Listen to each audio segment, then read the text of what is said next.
Eu quero começar falando, agradecendo a presença do Felipe e da Ju. Obrigado, viu, por vocês estarem aqui conosco. E vocês estão bem acompanhados, né? Felipe Boeira, temos aí um flamenguista na família, sou feliz por isto. Obrigado, queridos, Deus abençoe a vocês.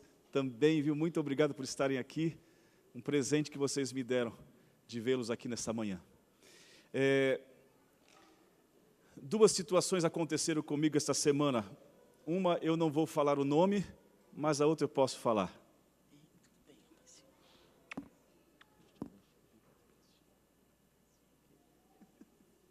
Esse é meu amigo, ele me ensina a falar inglês.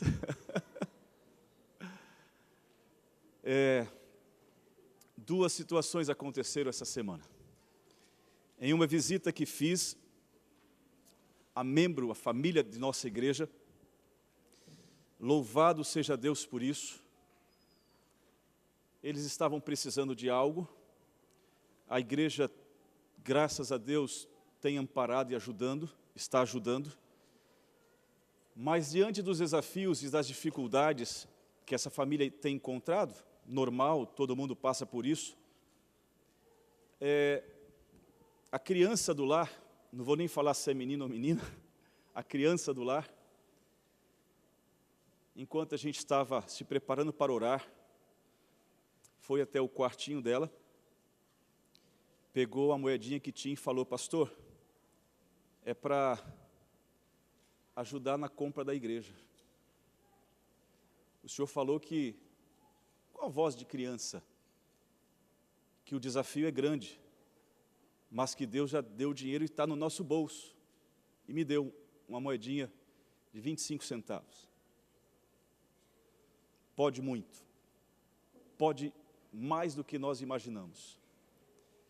25 centavos vindo de uma mão de uma criança que entende e compreende o desafio que temos e o poder de Deus sobre o nosso desafio. Deus vai abençoar. Deus vai nos abençoar. E eu queria começar a também pedir que nós oremos pelo Elielso e pela Rosângela. Eles estão aqui me mandando mensagem.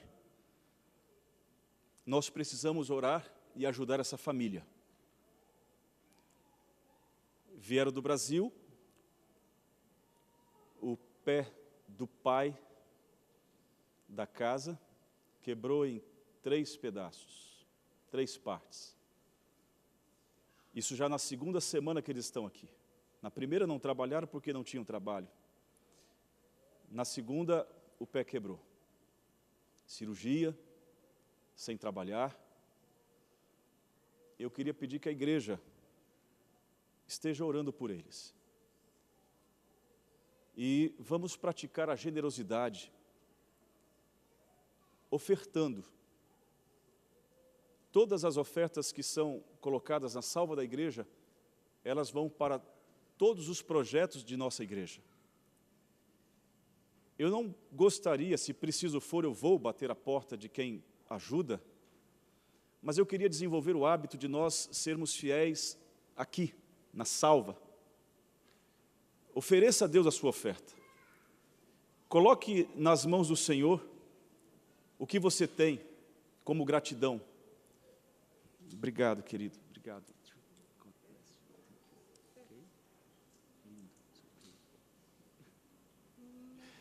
Ok.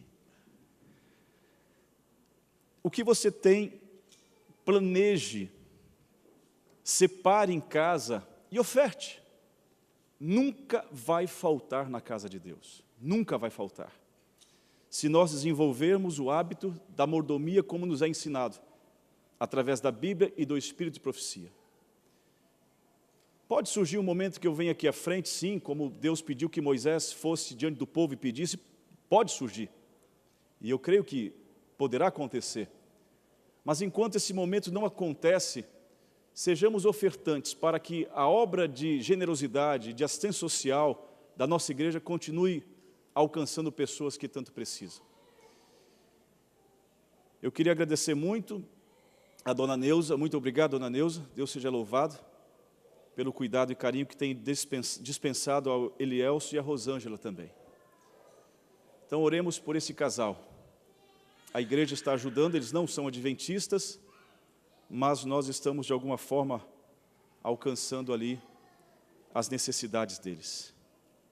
Ela está escrevendo aqui: estamos clamando por misericórdia. Não sabemos que caminho tomar. Mas Deus é por nós. Estamos pedindo que Deus tenha piedade de nós, para restaurar a saúde do meu marido.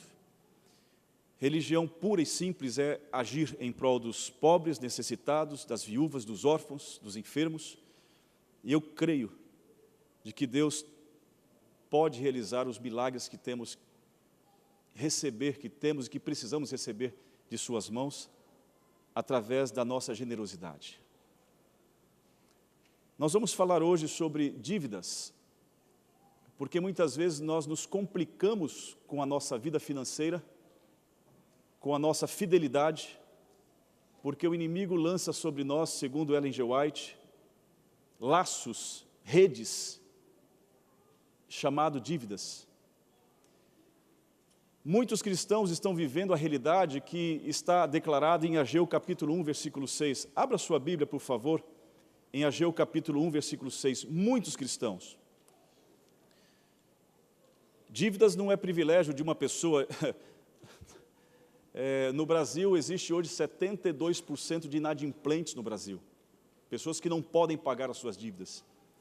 Dívidas, elas não têm problema desde que você tenha como pagar.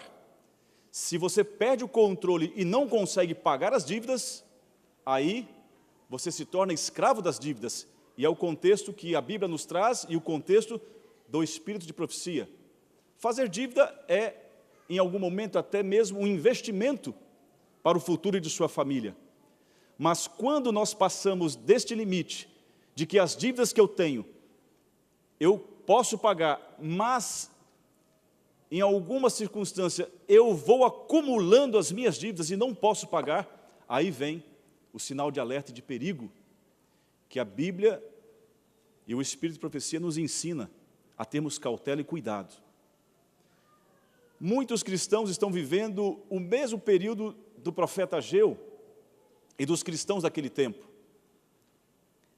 Ageu, o livro de Ageu, capítulo 1, versículo 6. Tendes semeado muito e colhido pouco.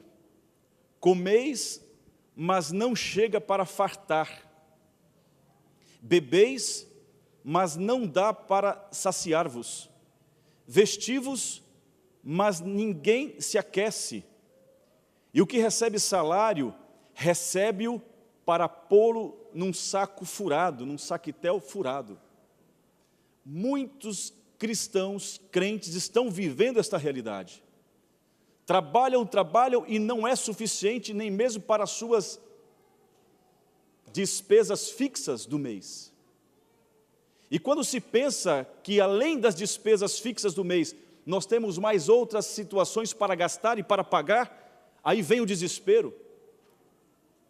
E nós encontramos muitos cristãos trabalhando, não para ter o sustento de cada dia, mas para pagar as suas dívidas que já ultrapassaram um mês do seu salário. Alguns, as suas dívidas já ultrapassaram 2 meses, 6 meses do seu salário, ou seja, devem uma proporção de 6 meses do que ele ganha por mês. Alguns cristãos têm dívidas que chegam a superar 1 ano do seu trabalho, 2 anos do seu trabalho, 3 anos do seu trabalho. O salário que ele ganharia em 1 ano não dá para pagar a sua dívida. O salário que alguns trabalhariam 2 anos não dá para pagar as suas dívidas acumuladas. Aí que está o conselho da Bíblia e do Espírito de Profecia. Fujam das dívidas como você foge da lepra, como você foge da varíola, como você foge de alguma doença grave. Fuja das dívidas. Cuidado. Pastor, nós vivemos num país que é consumista, que tem que ter dívida, sem dúvida alguma. Mas todo o conselho que é dado a nós pelos economistas e por aqueles que fazem planejamento familiar, orçamento familiar, diz o seguinte: nós nunca podemos gastar mais ou comprometer em dívidas mais do que 30% de nossa renda. Se você ganha 1.000, quanto você pode dever de uma forma confortável?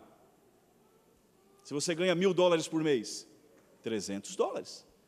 Se você começa a aumentar esses 30%, você já entra num grupo de risco e de perigo de acumular a dívida como uma bola de neve. Quem já viu aquela ilustração de uma bola de neve que vai descendo pequena e vai aumentando, vai aumentando, vai aumentando, daqui a pouco vem o descontrole que você não consegue pagar mais a sua dívida. É destas dívidas que nós somos aconselhados a fugir. Daquelas que você tem que pagar o seu carro, a sua casa, que você tem que pagar as despesas fixas, cuide delas. Porque tem alguns que nem mais a despesa do carro, a despesa do mortgage da casa, o aluguel da sua casa, estão conseguindo pagar mais. E a Bíblia nos orienta a como reagir ou a como lidar diante dessas situações. Porque muitos estão, como diz no livro de Ageu, trabalhando, mas colocando o seu dinheiro aonde? Num bolso furado. Pastor, eu trabalho dia e noite, meus filhos trabalham também, mas o recurso não fica. Eu estou devendo muito. Romanos capítulo 13, versículo 8. Por favor, abra a sua Bíblia e tome esse texto como sendo um texto áureo para nós nessa mensagem desta manhã. Romanos capítulo 13.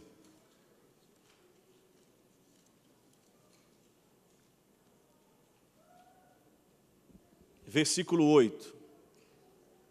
O apóstolo Paulo escreve aos cristãos dos seus dias e também para o nosso tempo: a ninguém fiqueis devendo coisa alguma, exceto o quê? O amor com que vos ameis uns aos outros. Pois quem ama o próximo tem cumprido a sua lei. O apóstolo Paulo nos ensina: a ninguém fiqueis devendo coisa alguma. Não podemos criar dívidas que são impagáveis, insuperáveis. Não podemos contrair dívidas que nos tornam escravos de quem nós pegamos emprestado ou a quem nós devemos.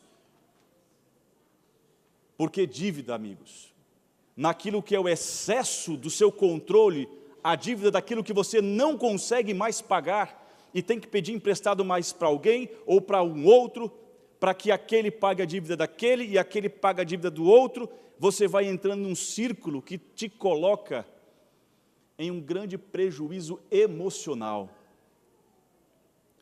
Os estudiosos afirmam que quem deve descontroladamente e já superaram a condição de poder pagar as suas dívidas, sofre problemas emocionais.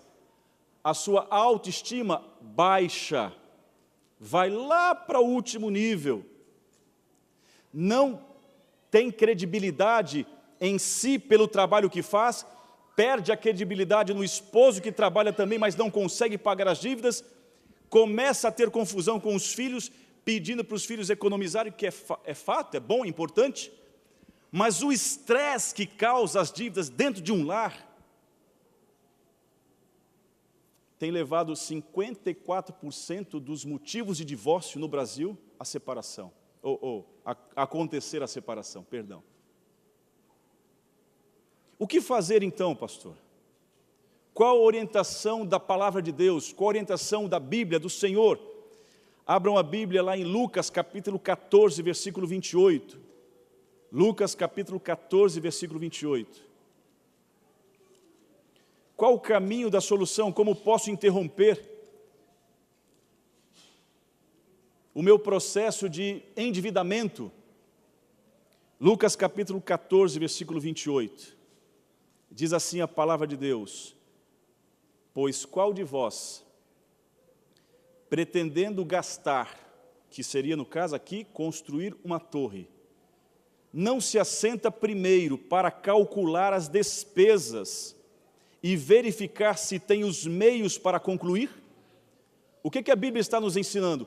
antes de qualquer início de projeto financeiro, eu tenho que sentar com quem? Com o gerente do banco? Com quem que eu tenho que sentar para começar a conversar a respeito do meu projeto financeiro? Porque não há problema nós devermos. Agora, o problema é dever além do que nós podemos pagar. E muitos colocam sonhos e ideais no coração, e a primeira pessoa que eles vão conversar e colocar os seus planos financeiros no futuro é o gerente do banco. O gerente do banco tem interesse ou não tem de te dar dinheiro? Tem ou não tem? No Brasil eles vendem tudo. Se você senta à mesa aqui, não é igual, mas é semelhante.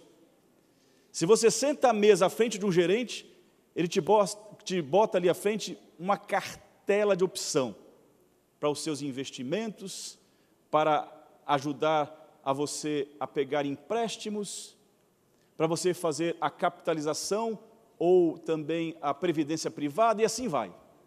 Vai aumentando, vai multiplicando, vai multiplicando. A primeira pessoa a quem você deve buscar consultar e organizar a sua vida para os seus investimentos financeiros chama-se o dono do dinheiro. Quem é o dono do dinheiro? Deus. É Deus. Nós não podemos fazer nenhum tipo de plano financeiro sem que antes consultemos a Deus em nossa casa. Depois, sabe quem a gente chama? A mulher do dinheiro. Quem é a mulher do dinheiro? Tem o homem do dinheiro, é Deus. E a mulher do dinheiro? Provérbios diz, a mulher sábia que administra o lar tem muito mais valor do que um rei ou um príncipe que governa o seu reino. A mulher sábia. Amigos, existem casais que trabalham na sua vida conjugal da seguinte forma, cada um com a sua conta, e não é problema e nem é pecado isto, mas o planejamento, o orçamento familiar tem que ser compartilhado em uma conversa franca entre você e o dono do dinheiro, você e a dona do dinheiro. As estatísticas afirmam que a mulher tem muito mais controle financeiro do que o homem. A quantidade maior é a mulher, que cuida mais e cuida melhor do dinheiro. Então, se eu tenho em minha casa alguém que faz isso, a minha esposa é uma mulher prudente, organizada, eu boto o dinheiro na mão de quem? Na mão dela. E ela administra. Terceiro passo, conversando com a esposa, agora eu chamo os meus filhos. Filhos, o papai e a mamãe têm projetos financeiros. Nós vamos comprar uma casa, vamos comprar um carro, vamos comprar um barco, vamos comprar uma bicicleta, o que for. Vamos comprar uma moto, que foi o meu caso. E eu preciso que vocês nos ajudem, porque nós vamos trabalhar aí no orçamento de 30% de nossa renda para investir nesse projeto que temos. E eu preciso que vocês agora sejam econômicos. Filhos, cuidem da roupa de vocês. Tudo que eu estou falando está no livro Orientação da Criança. Filhos, cuidem e sejam zelosos com as coisas de casa, não fique quebrando tudo, estragando tudo. Tudo isso faz parte da economia e do planejamento e do orçamento de uma família para empreender em uma dívida. Dívida que se pode pagar. Conversar com Deus, conversar com a esposa, conversar com os filhos e se organizar para poder fazer a dívida. Geralmente, na história da humanidade acontece o seguinte: chega em casa o marido e joga a chave na mesa. Meu bem, comprei um carro. E homem gosta de carro. E homem não gosta de comprar o carro que seja o suficiente para o seu uso. Ele olha ali tudo que é de bom e do melhor no carro. Meu bem, é para a família, e joga ali a chave do carro em cima. Meu bem, é para nós usarmos no passeio, na viagem, e idealiza um uso de sonhos. Mas se não foi planejado, ele só usa o carro para ir para trabalhar e voltar, para trabalhar e voltar, voltar para trabalhar. Não dá nem para viajar de férias, porque não tem dinheiro para pagar as despesas de férias, porque usou tudo no carro. Nós temos que sentar e organizar as nossas finanças para que o devorador não use de sua esperteza de nos empurrarmos para as suas armadilhas. Segundo Ellen G. White, dívidas que nós não pagamos são armadilhas de Satanás. E ele quer isso, ele quer nos empurrar para as suas armadilhas. Porque ele sabe que nós vamos perder a autoestima, nós vamos nos tornar escravos a quem nós devemos, vamos ter problemas em nosso relacionamento familiar, vamos ter problemas na fidelidade a Deus, e começa a desencadear problemas espirituais também, problemas de saúde, de estresse, porque eu tenho que trabalhar tanto para pagar minhas contas, que não sobra tempo de relacionamento nem sequer com a minha família. E aí vai aquela bola de neve. O Senhor diz o seguinte: sente antes, converse com Deus, sente-se com a família, converse com a família, e veja se há condição. Porque se não houver condição, vai ficar feio para vocês, vai todo mundo comentar. E como as pessoas gostam de comentar da dívida dos outros, como se eles não tivessem as suas. Como as pessoas gostam de comentar da vida financeira de outros. O inimigo expõe e coloca ali a vergonha, tudo aquilo que é dívida. Querida igreja, o Senhor quer nos ensinar nesta manhã a termos a condição de sermos felizes e livres das nossas dívidas. Como é dito em Romanos capítulo 13, versículo 8, não devendo a ninguém, não ultrapassando os limites de nossas dívidas, não colocando a disponibilidade de sermos tentados pelo inimigo de Deus a nos colocar nas suas armadilhas. Pastor, o senhor deu uma dica. Tem mais dicas? Tem. Mas antes eu quero falar para vocês de realidades de pessoas que vivem aqui nos Estados Unidos. De cada 10 pessoas que vivem na América, 7 pessoas compram por impulso. Compram por o que é mais caro e compram aquilo que é desnecessário. De cada 10 pessoas nos Estados Unidos, 7 compram por impulso, compram o que é mais caro porque não quer pesquisar, gostou, pagou, levou, e compram coisas desnecessárias. Vocês veem por aí, está na mídia, quem usa aí de vez em quando de ver a televisão, o canal que passa os acumuladores. Já viram? É tanta coisa desnecessária que se tornou uma patologia, um problema clínico, e as pessoas têm que ser interditadas.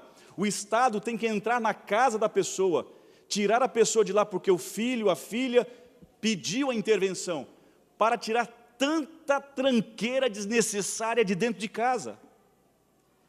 De cada 10 americanos, 7 fazem compras por impulso e compram coisas desnecessárias. Queridos, eu tenho que falar isso para vocês para que vocês entendam. A maioria de nós que estamos aqui tem um perfil de funcionário autônomo. Funcionário autônomo e funcionário privado que tem o seu emprego é bem diferente. E nós que estamos aqui na América, a maior parte de nossa igreja tem o quê? Funcionários autônomos. E o funcionário autônomo, se não trabalhar um dia, ele ganha por isso? Se ele quebra o pé e tem que ficar uma semana sem trabalhar, quem que vai pagar as contas dele? Então o perfil nosso como igreja aqui é termos a maior quantidade de pessoas autônomas. Por isso eu tenho que obedecer um princípio que nós vamos entrar de falar, que a Bíblia nos ensina, chamado provisão. É bíblico. Eu devo planejar o meu orçamento, eu não posso ultrapassar os 30% a mais da minha renda. E depois, amigos, eu tenho que aprender a fazer a provisão. Vocês se lembram da história de José no Egito? O que Deus ensinou a José do Egito? José, vai vir aí, você teve um sonho, e esse sonho vai acontecer. o tempo das vacas magras e o tempo das vacas gordas, o tempo das espigas cheias e o tempo das espigas mirradas. São 7 anos para cada período. E no período das vacas magras, você tem que aprender a viver com aquilo que você fez provisão no período das vacas gordas. Mas, amigos, tem crente fazendo churrasco até com as vacas magras. Já viram isso? Não respeita nem o tempo das vacas magras. A vaca magra passa por perto, pega para fazer churrasco e faz uma festa. Come até as vacas magras. O pastor Cláudio Duarte faz essa ilustração, que alguns cristãos dizem assim: pastor, ore por mim, eu tenho muita dívida, eu preciso pagar as minhas dívidas, eu preciso que o devorador saia de minha casa, o devorador entrou em minha casa. Aí o pastor Cláudio Duarte conta o seguinte, que, na verdade, o devorador tem medo desse irmão. Na verdade, o devorador fala assim para os seus anjos: ó, não vai na casa do irmão fulano não, porque ele está devendo todo mundo, devendo os bancos, devendo a cidade inteira, e se você for lá, ele vai pedir emprestado para você. Tem gente que até os anjos do mal não perturbam mais, já está com dívida suficiente. É um perigo, isso é um perigo. Queridos, tem pessoas cristãs que quando percebem que não tem mais o que fazer, é tanta dívida que tem, aí começa a dar calote. Eu não vou pagar mesmo, eu vou dar calote. E aí entra naquele período dos 5 anos, que se você aguentar firme 5 anos, mudar de estado, ir para outra cidade, ninguém vai te perturbar. Aí vai o quê? Caducar a dívida. Então sai de uma cidade para outra cidade, deixando um rastro de dívidas para trás. Isso é calote. São pessoas cristãs caloteiras. Eu conheci uma família que, quando eles decidiram ir embora para o Brasil, eles começaram a gastar o cartão de crédito. E comprava eletrodomésticos, comprava roupa e comprava tudo. Enchia o cartão de crédito. Para encher as malas, para colocar coisas no contêiner e deixar a dívida para trás. Essa família levou dentro do seu contêiner 2 jet ski. Levou uma infinidade de ferramentas para montar a sua carpintaria lá. Podem me assistir, mas é verdade. Quando chegou no Porto de Santos, aí foram pedir a legalização e as notas. Que complicação, irmãos. Tinha tanta coisa lá dentro não declarada, que eles tiveram que pagar muito mais do que eles pensavam. Não conseguiram dar o calote. Ficou tudo preso lá no Porto de Santos. Isso não é o cristianismo que a Bíblia nos ensina. A Bíblia nos ensina a vivermos não devendo nada a ninguém. É a mensagem de Deus. Dívidas que eu não posso pagar, eu não posso contrair. Eu tenho que fugir dela tanto quanto eu fujo da lepra, tanto quanto eu fujo da varíola, ou de qualquer doença que seja, porque senão isto vai afetar os meus relacionamentos em casa, na igreja com Deus, nos meus amigos. Há um Confúcio diz o seguinte: você quer perder um amigo? Passa a devê-lo, ele passa a ser o seu inimigo. Ou até, às vezes, acontece o seguinte: as pessoas emprestam, mas aquela frase, quem empresta não presta. Você às vezes empresta com boa vontade, mas a pessoa a quem você emprestou transforma você em uma pessoa que não presta, que não tem. Não espera pagar, está devendo às vezes 1 ano, 2 anos, mas me cobra todo dia. Queridos, vamos seguir os conselhos da Bíblia e do Espírito de profecia. Ellen White nos diz: cuidai dos centavos, porque o dólar vai cuidar de si. Ou seja, seja criterioso em gastar os centavos. Ellen White nos ensina: quando alguém se envolver em dívidas, caiu em artimanhas e armadilhas de Satanás. Negai-vos dívidas e débitos. Buscai o auxílio de Deus, que é o dono da prata e do ouro, e tenham nele um firme conselheiro para os seus problemas financeiros. Ela diz no livro Lar Adventista, página 374, muitíssimos cristãos não se têm educado a si mesmo o bastante para manter suas despesas nos limites de seus rendimentos. Não aprendem a juntar-se, a prover. Eles tomam e tornam a tomar emprestado, sobrecarregando-se de dívidas e, consequentemente, ficam desonrados diante da sociedade. Abram a Bíblia de vocês em Gênesis capítulo 41 e nós vamos caminhar para o fim, apontando a vocês o princípio bíblico de como não contrair dívidas além daquilo que podemos pagar. Comece a comprar pedindo a Deus sabedoria. Saiba optar entre o preço e a qualidade. Porque tem gente que compra coisas baratas, mas não tem qualidade. Logo acaba. Ontem nós fomos na bendita Ross. Vocês conhecem a Ross? Não conhecem? Vou apresentar a vocês. É uma loja maravilhosa.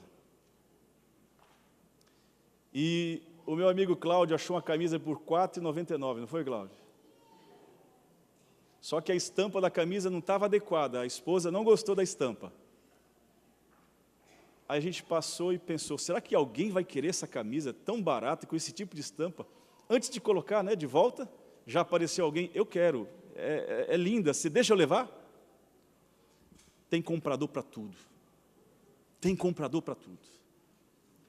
Não seja você o comprador para tudo. Planeje, organize, veja a qualidade e o preço. Se for preciso, adie a compra. Vai amanhã ver de novo se está lá. Se sumiu da prateleira, amém, não vou precisar comprar. Mas tem gente que fala assim, vamos logo porque no Black Friday vai acabar tudo. Aí vai lá para aquela fila. E já devendo no cartão. Adie a compra. Evite viagens desnecessárias. Pratique a medicina preventiva. O que é isso? Cuide de sua saúde, com água pura, ar puro, luz solar, os 8 remédios de Deus, da natureza.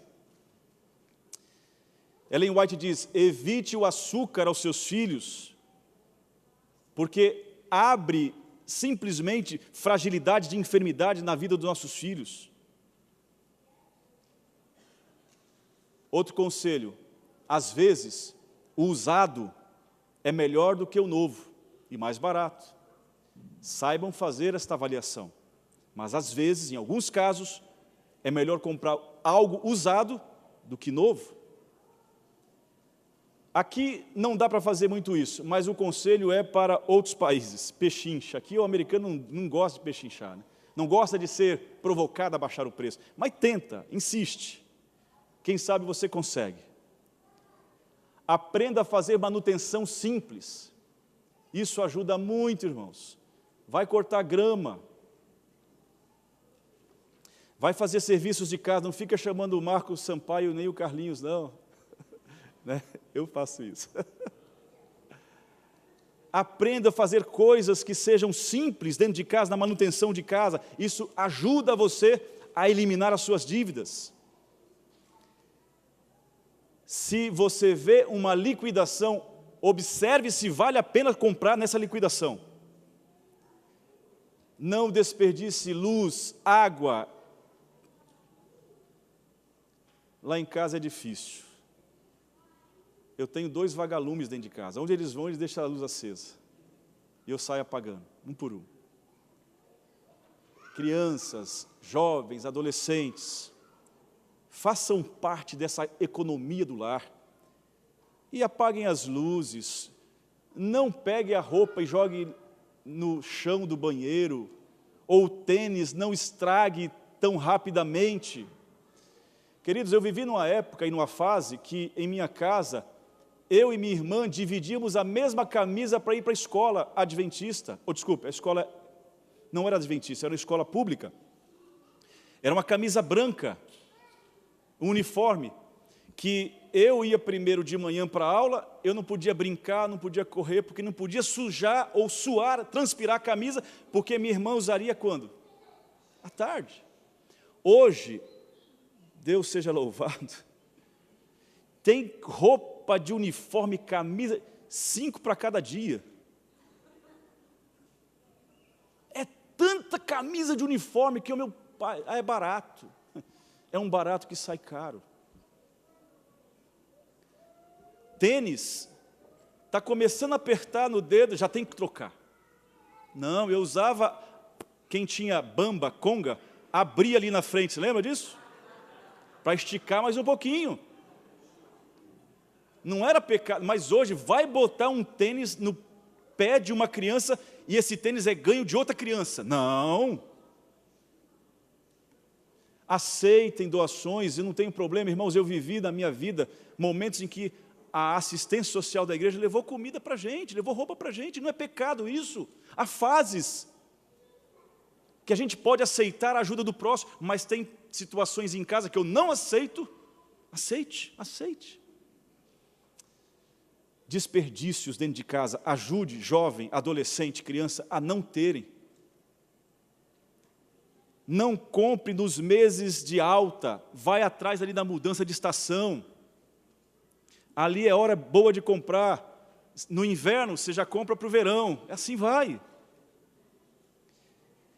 Evite alimentação fora de casa, nessa constância, celebrar a vida, celebrar a família, sim, mas não exagerem nisto. E por fim, evite compras sem motivos. Tem gente que arruma motivo para comprar tudo. E vou voltar aqui a falar do homem e da mulher. Alguns falam que a mulher gasta mais. Ela gasta mais porque ela tem necessidades mais emergentes do dia a dia. Ela cuida do orçamento de casa, das necessidades de casa. O homem gasta diariamente ou semanalmente menos, mas quando ele vai comprar, ele chega com um carro novo. Quando ele vai comprar, ele chega com uma moto nova. Mas eu planejei essa moto, viu? 3 anos, né, amor? Demorou 3 anos, juntando as moedinhas lá. Juntei a entradinha da minha moto, devagar. Aí eu falei, Kenny, vocês ajudam o papai a pagar a moto? Ajuda sim. Está todo mundo ajudando a pagar a prestação de $123 por mês. Então, planejem. Porque o alívio, irmãos, de viver uma vida sem dívida é uma bênção. É um peso, um sentimento de pesar tão grande que tira a nossa alegria. Voltando lá para Gênesis capítulo 41. Eu quero desafiar a você sair hoje daqui levando essa possibilidade de fugir das dívidas, se organizar financeiramente e até mesmo, irmãos, é o meu desafio, é o desafio da palavra de Deus, sair daqui disposto a fazer provisão. Como pastor, não tenho dinheiro nem para pagar as minhas dívidas, fazer provisão? Se organize para isso. Sente, converse com a família, pegue as dívidas que são de maior juros, que tem juros mais altos, comece a pagar essa. Converse com a pessoa, com o banco, com a loja e fala, eu vou pagar, mas eu quero pagar primeiro esse. E se organize. Vá até o gerente e comece a pagar as dívidas que têm maior quantidade de juros. Gênesis 41, 25. Gênesis capítulo 41, versículo 25. Diz assim a palavra de Deus, então lhe respondeu José, o sonho de Faraó é apenas um. Deus manifestou a Faraó o que há de fazer. As 7 vacas boas serão 7 anos, e aí vem a explicação do sonho. Aonde eu quero chegar? Versículo 34. Faça isso, Faraó. Isso José explicando ao Faraó. e ponha administradores sobre a terra, e tome a 5ª parte dos frutos da terra do Egito, nos 7 anos de fartura. Irmãos, no tempo de fartura, procure a provisão de reservar 20% do que você ganha. Pastor, isso é um sonho, isso é loucura. Isso nunca vai acontecer. Trabalhe para isso, irmãos. Se organizem para isso. Fujam das dívidas como se foge da lepra. Sente antes, converse com Deus, converse com a mulher, converse com os filhos, apresente a Deus os seus planos de reorganização financeira e chegue à condição de pagar as suas dívidas.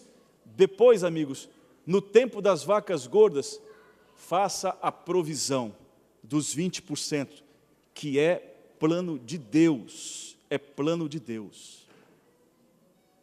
A nossa igreja está passando por esse período de reorganização financeira.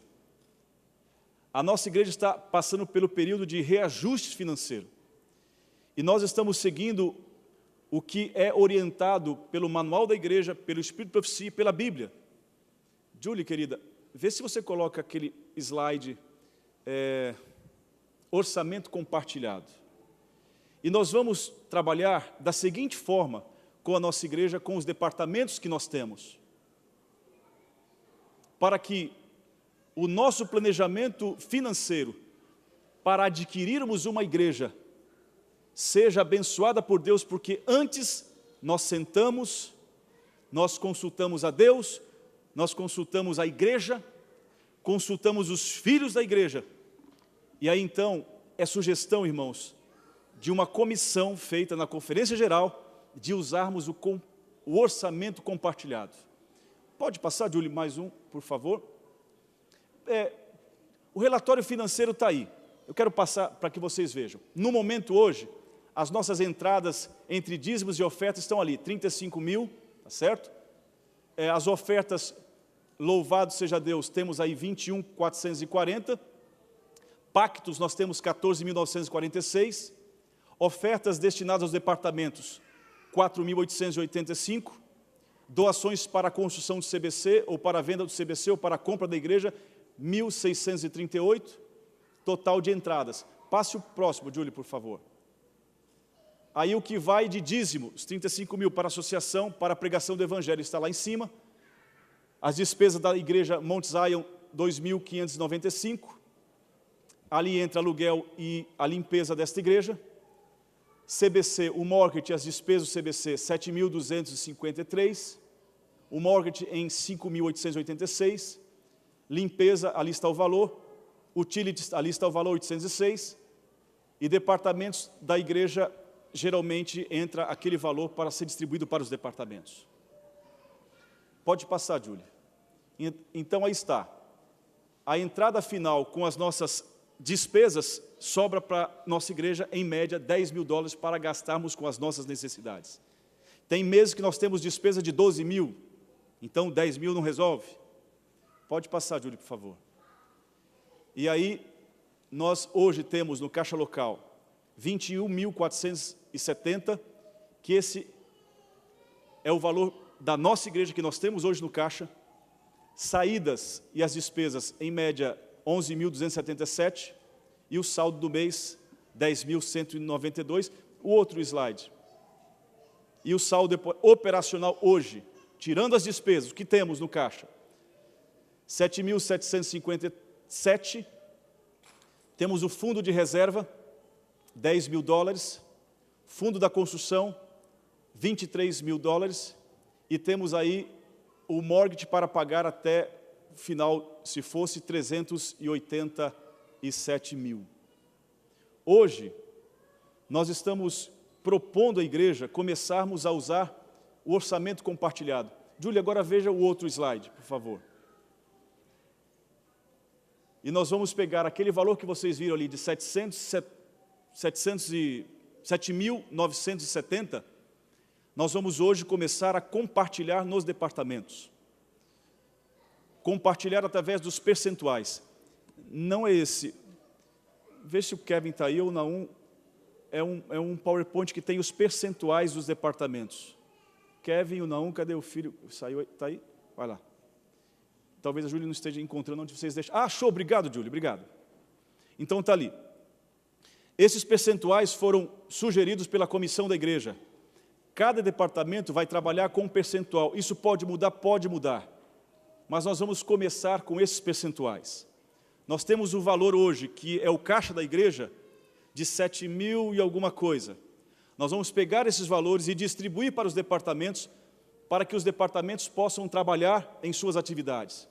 Assistência social, 5%. Isso está fora a recolta que é o pastor pedir dinheiro para assistência social e outras entradas. Então, de dinheiro que sai da oferta para ADRA, somente da oferta, 5%. Comunicação, departamento de comunicação, amigos, muito obrigado, departamento de comunicação, que trabalha com o que tem. Nesses 3 últimos sábados que tivemos aqui as programações, só das pessoas que nós colhemos informação que tinham a sua mídia social, 78 mil pessoas assistiram ao vivo ou tiveram visualizações nesses 3 sábados. E aí isso aumenta. Nós chegamos no ano de passar de 50 mil visualizações. Então, a igreja tem que ser vista, tem que ser enxergada. Obrigado a vocês que trabalham com câmeras assim, ó, celular. Mas as nossas câmeras já estão obsoletas. E eles têm ali um orçamento para comunicação de 8%. A Bolsa Escola para os nossos filhos, estudar na Escola Adventista, 8%. Clube de Desbravadores, 6%. Escola Sabatina, 4%. Programa de Fidelidade e Mordomia ligado à Tesouraria, 4%. JA, 4%. Ministério da Criança, 7%. Ministério da Família, 4% e assim por diante. Estes são os percentuais com que cada departamento vai trabalhar durante esse período de um ano. Pode ter alteração? Pode, não é lei de medos e persas, mas nós vamos tentar reorganizar a igreja dentro do orçamento compartilhado. O orçamento compartilhado, o que é? Em outras palavras, a oferta que entrar aqui na salva, ela vai ser compartilhada com os departamentos, sendo que 30% dessa oferta vai para um caixa chamado caixa de provisão. A igreja tem as suas emergências, a igreja tem os seus custos e gastos fixos. Então, as ofertas que entrarem aqui, elas serão distribuídas para os gastos fixos da igreja, caixa de provisão. Tem também as ofertas de construção que serão mantidas, nós não vamos alterar. Se você quiser continuar a ofertar para a construção da igreja, deve ofertar. Mas nós vamos criar outros programas também para a compra de nossa igreja, tá certo? O importante é que você entenda o seguinte: o pastor vai evitar 99% de bater na sua casa e pedir dinheiro. Quando Deus mover o meu coração para que eu faça isso, eu vou. Mas nós temos que começar a corrigir através do plano que Deus instituiu para a sua igreja. A minha oferta tem que trazer para onde? Para a casa do tesouro. Então, por favor, não desvie as suas ofertas, porque nós precisamos, a sua igreja precisa, ela tem gastos, ela tem despesas. Oferte no caixa local, oferte na salva da sua igreja, porque nós vamos repartir e distribuir para os departamentos. Pastor, isso não dá certo. Dá certo. Eu acredito porque é um plano que não foi eu que inventei. Veio de uma inspiração. Então, dá certo. E as igrejas que eu passei deram certo. A Igreja Central de Brasília, a Igreja do Brooklyn, vocês que estão aqui, lembram-se disso? Todas essas igrejas que têm recursos, tinha em algum momento, em um departamento, 200 mil reais, mas a igreja não tinha dinheiro. Como que um departamento tem dinheiro, mas a igreja não tem dinheiro? Isso não existe. Existe. Quando chegou em algum momento de pagar as despesas fixas da igreja, não tinha dinheiro para pagar o zelador, a água, a luz, a igreja. Mas o departamento tinha mais de 200 mil, porque as pessoas direcionavam as suas ofertas para onde? Para o departamento. E para a igreja, como é que a igreja ia pagar agora os seus funcionários, as suas contas, a sua água e a sua luz? Aí vai o pastor Santos, chegou lá, nós vamos ter que pegar nesses 200 aí. De maneira alguma. De jeito, esse dinheiro aqui é do meu departamento. Existe isso, irmãos, na igreja? Não existe. O departamento é para servir a todos nós, o interesse é coletivo. não é um interesse individual. Aí tive que sentar com o marido da mulher, porque a mulher era brava. Então fui com o marido primeiro. Aí conheci o temperamento da mulher. Eu tinha recém-chegado, não vou nem falar qual igreja que é. Mas amigos, deu certo. O marido foi trabalhando e aí nós pegamos ali. Tinha um departamento, irmãos, que ninguém podia nem abrir a chave daquela sala, porque era deles. Ninguém tocava naquela chave. Existe isso na igreja, irmãos? Todas as salas da igreja para servir o quê? A coletividade. Para tirar a chave dessa pessoa, mais uma vez, agora os dois eram bravos. Aí eu fui falar com o pai dos dois. E deu certo. Deus agiu. E assim foi. É plano de Deus, irmãos, que a igreja tome decisões de forma coletiva. Nunca o dinheiro da igreja tem que favorecer ao pastor da igreja, ao tesoureiro da igreja, ao departamento X, ao departamento Y. É para ser compartilhado para todos. E vocês são parte dessa decisão. O destino de nossa igreja está em nossas mãos em relação ao plano de fidelidade que Deus deixou a nós. Sendo generosos, como pregamos aqui no sábado passado, hoje, vamos nos organizar, irmãos. Vamos nos organizar. Nunca vai faltar, se você for fiel a Deus e fugir dos laços do inimigo de Deus quanto às dívidas. E fazer a sua provisão. Seja fiel, creia no Senhor. Ele vai te dar a libertação, a provisão que você precisa. Eu não vou contar a história da minha família porque é longa, mas eu vivi essa situação em casa, irmãos. Meu pai trabalhava dia e noite, minha mãe trabalhava dia e noite, minha mãe chegou a trabalhar em 3 hospitais, sabe o que é isso? Saía de um e ia para o outro, saía de outro. Minha mãe só ia encontrar com os filhos no final da semana, para pagar dívidas, dívidas e dívidas. Até que chegou um pastor na minha igreja e falou o seguinte, pastor Betero, Sandro, vem cá, Sandro, as crianças, os 3, vocês têm um galinheiro aí atrás, não tem um galinheiro aí atrás? Sim, pastor, tem. Vai lá e dedica aquele galinheiro a Deus. E todo o ovinho que as galinhas colocarem, você leva para a igreja vender, vende lá na igreja, a gente vai ajudar vocês. Aí eu fui lá, tentei juntar as galinhas no galinheiro, mas elas não se juntam para orar. Criança, né? Eu fui lá para o galinheiro orar. Orei lá. Irmãos, não parava de dar ovo. Era ovo e mais ovo, e mais ovo, e mais ovo. Aí eu comecei a vender na igreja e a vender também nos vizinhos. Deus tem formas de agir a nosso favor. Se nós nos mantermos fiéis e andarmos pelos planos de Deus, não vai faltar para o seu povo, porque oferta e recurso da igreja não tem que somente suprir necessidades estruturais, tem que suprir necessidades de pessoas em primeiro lugar. Foi assim que aconteceu com a igreja apostólica. Primeiro a igreja apostólica não comprou uma igreja, não construiu uma igreja. Primeiro foi atender quem? Primeiro fizeram a distribuição do quê? Do diaconato. E eles foram agora ver as viúvas, os pobres, os enlutados, todo mundo, toda classe de pessoa. É isso, irmãos. Naquele tempo, se o Espírito Santo de Deus fosse removido da igreja apostólica, 90% do que aquele povo fizeram, realizaram, não aconteceriam, porque eles eram mantidos pelo poder do Espírito Santo de Deus, vendiam as suas propriedades e ajudavam uns aos outros. Era assim, até, irmãos, que passou-se séculos. Chegamos hoje, no dia de hoje, e um autor escreveu, isso não é ideia minha, um teólogo escreveu, que se hoje a igreja dos nossos dias fosse removido o Espírito Santo de nós, 90% do que nós fazemos continuaria a acontecer, porque nós muitas vezes queremos lutar por nossas próprias forças, e nós não vamos a lugar nenhum. Agora, se formos juntos com o poder de Deus, sentando, planejando, organizando, seguindo as orientações da Bíblia, do Espírito de Profecia, eu creio que os nossos sonhos serão realizados. Eu creio nisso, irmãos. Eu vivo a mordomia que o meu pai não viveu. Não é testemunho contra o meu pai, é porque eu aprendi com o meu pai que no leito da morte, no leito da dor, quando você não tem mais rosto, quando você não tem mais dinheiro para comprar leite, nem remédio para ele, ele tem que dizer assim, filho, me perdoe, filho. Não vale a pena ser infiel a Deus. Não vale a pena incorrer em dívidas. como meu pai tinha dívidas tremendas, e tinha que trabalhar no sábado, tinha que trabalhar na sexta-feira à noite, e era coisa assim embolada, e minha mãe dizia, não vai, meu bem, vamos ser fiel a Deus.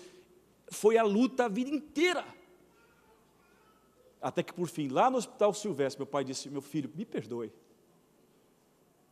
porque a sua mãe chamava nós 4, nós 5, né, o caso, para distribuir o dízimo e a oferta de cada sábado. Meu pai não ia. Meu pai não concordava. Ele estava devendo muito dinheiro, vou tirar o dízimo e a oferta. Minha mãe chamava, filhos, essa semana nós vamos comer banana verde. Já passei por isso, irmãos. Minha mãe está aí para vocês conversarem com ela e ver a realidade. Mas nós vamos devolver o dízimo. Eu aprendi em casa o que é fidelidade a Deus.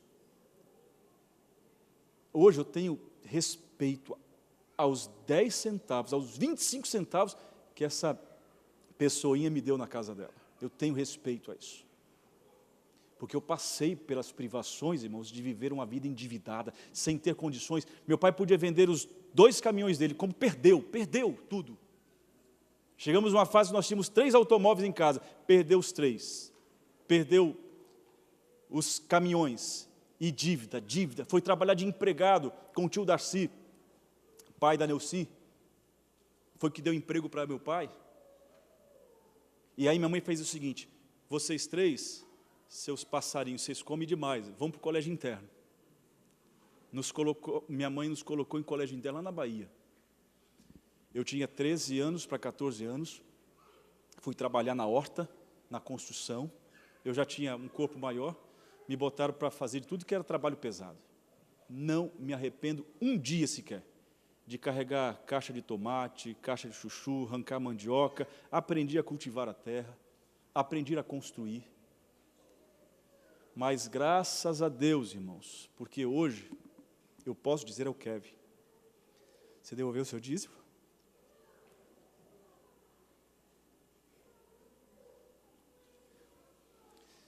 No dia que o Kevin não devolver o dízimo dele, é problema dele com Deus. Mas a minha experiência com os meus filhos é, sejam fiéis a Deus. Kenny ganha algum dinheiro, Keninho, você devolveu o seu dízimo, separou a sua oferta. Isso é fidelidade, isso ajuda a gente a fugir das dívidas, porque quando eu estou complicado com as minhas dívidas, Satanás me empurrou para as suas artimanhas, as suas ciladas, até a minha fé ela começa a esmorecer.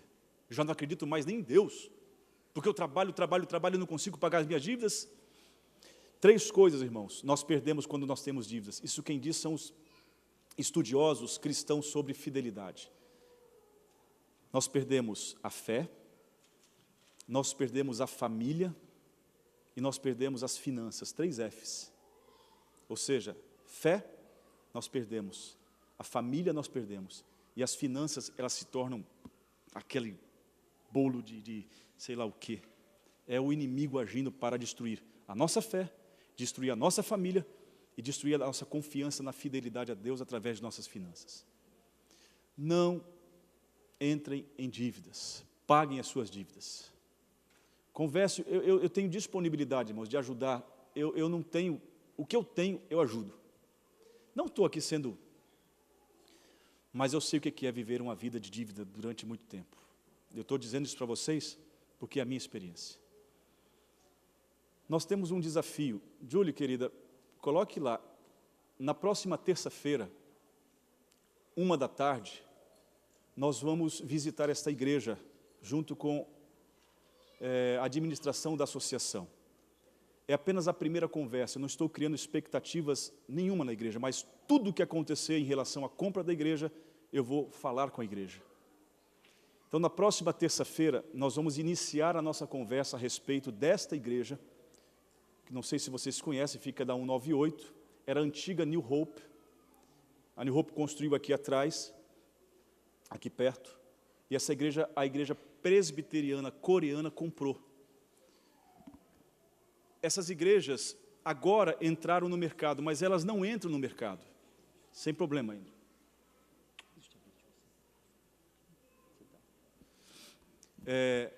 Ela voltou à venda porque os coreanos cresceram, estão comprando uma igreja aqui em Colômbia, e essa igreja voltou para o mercado de venda. Então, irmãos, vamos orar. É a primeira conversa. Dinheiro, como eu disse, nós não temos, mas Deus o tem. Está na mão de quem esse dinheiro? De quem está na mão esse dinheiro? Dinheiro Deus tem, mas está na mão de quem? De nós. Nosso bolso, está nas nossas mãos. Nós somos os mordomos de Deus. 13h, nós vamos conversar com a administração da associação e com o pastor da igreja. Nós não temos condições humanas para comprar essa igreja, mas nós queremos pedir que vocês orem por isso, estejam orando. Tem uma casa pastoral que eu não vou morar nessa casa pastoral, viu? Pode morar quem quiser lá, viu? Tem essa quadra, esse ginásio aí, tem essa cozinha que precisa reformar. A única coisa que precisa reformar é o piso do ginásio e a cozinha. As outras áreas todas foram reformadas. É uma igreja para capacidade de 270 pessoas, tem uma galeria, tem um equipamento de som maravilhoso. E aí é o nosso sonho. Não aconteceu porque queremos comprar, aconteceu porque eles querem vender para nós. O pastor, ele tem enchido a paciência. Porque eu já falei para ele, pastor, eu não tenho esse dinheiro. Aí ele fala assim, você crê no mesmo Deus que eu creio? Eu falei, creio. Nosso Deus é o Deus do impossível. Então, ele fica me colocando mais fé do que eu tenho. Esse pastor Eli, um jovenzinho maravilhoso. Orem, estejam em oração. Quem quiser acompanhar, não há problema, vai ser um momento ali de negócios, mas eu estou dando a liberdade para quem quiser estar lá, fique à vontade, tá certo? Jejue e ore. Eu estou jejuando e orando por isso. Eu não tenho uma visão humana de que a gente possa comprar. Mas Deus já tem o dinheiro, e eu não sei de onde virá. A associação, irmãos, disse o seguinte para a gente. Dê os passos de fé, que nós vamos andar junto com vocês. E se caso for o momento certo e chegar à conclusão, a associação diz, eu estou com vocês. O valor começa com 4.700.000 dólares. Para onde nós podemos chegar, só Deus sabe. Mas eu quero que vocês orem por isso. Já existem outras igrejas de olho nela, porque eles já têm dinheiro para dar entrada, essas outras igrejas. Mas o pastor está dando preferência para nós. Eu não sei porquê, eu sei, porque é Deus, Ele já me disse isso, mas nós estamos agora como a preferência desse momento. Mas para isso nós precisamos sanar as nossas dívidas, as nossas despesas, e nos organizar para que Deus provendo a possibilidade de compra dessa igreja, nós possamos ter a condição humana e sobre-humana de darmos esse passo de fé. Mas nós vamos como? Juntos. Nós vamos juntos. Nós, o pastor, a administração da igreja, a comissão da igreja, não vai dar nenhum passo sem vocês. Ok? Vamos andar juntos. Não sei a conversa para que lado vai, mas eu vou passar para vocês os resultados da conversa, porque a primeira reunião oficial que vamos ter vai ser na próxima terça-feira, à 13h. Eu vou mandar para vocês mensagem, para vocês orarem, tá certo? Para vocês estarem jejuando, para que Deus dirija essa reunião no que vai acontecer. Deus abençoe a mim e a vocês, para que sejamos um povo fiel a Ele, fugindo das dívidas e seguindo as orientações de Deus de não incorrermos em dívidas que nós não podemos pagar. Existem dívidas que nós não podemos pagar. Não entrem nessas dívidas. Vai até aquele limite dos 30% do seu orçamento. Passou disso? Cuidado. Eu estou dizendo isso não para a igreja em si, mas para a sua vida e para a minha vida pessoal. Para que Deus seja o dono do nosso tesouro e dos nossos planos também. Vamos executar os nossos planos buscando o auxílio de Deus. Vamos cantar, ficar de pé, o hino que nós cantamos primeiro, o 35 do Inário. Tu és fiel, Senhor. Esse hino foi o hino que meu pai cantou no leito de morte. Ele, sem lábios, sem face, ele balbuciava essa música, esse hino, dizendo até a hora da morte que Deus é fiel. E foi fiel ao meu pai até o último momento de sua vida. Vamos lá?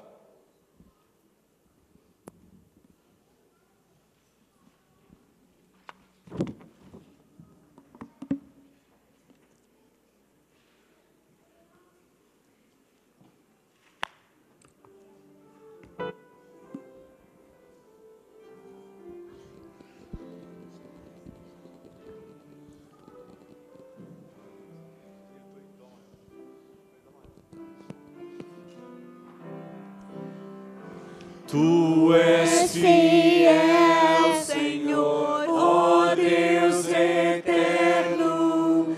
Teus filhos sabem que não falharás. Nunca mudaste, tu nunca faltaste. Tal como eras, sim, sempre serás. Tu és fiel, Senhor. Tu és fiel, Senhor. Dia após dia, tuas bênçãos nos dás. Tua mercê nos sustenta e nos guarda. Sim, para sempre, ó Deus, fiel serás. Nuvens no azul do céu, sol refulgente, montes e vales, campinas em flor, tudo criaste na terra e nos ares, e todos louvam-te, fiel Senhor. Tu és fiel, Senhor. Tu és fiel, Senhor. Dia após dia, tuas bênçãos nos dás. Tua mercê nos sustenta e nos guarda. Sim, para sempre, ó Deus, fiel serás. Pleno perdão nos dás, que segurança, sempre nos guias na senda do bem. E no porvir, ó que doce esperança, tu nos receberás no lar de além. Tu és fiel, Senhor. Tu és fiel, Senhor. Dia após dia, tuas bênçãos nos dás. Tua mercê nos sustenta e nos guarda. Sim, para sempre, ó Deus, fiel serás. Amém. Desculpa, eu esqueci de explicar uma situação que envolve o Festival Brasileiro. 5 minutinhos. Eu recebi uma ligação do CAUNI para que nós tivéssemos um plano de estacionamento lá para o CBC, porque eu acredito que o ano passado e o retrasado criou movimento demais, e agora eles estão nos exigindo um planejamento de estacionamento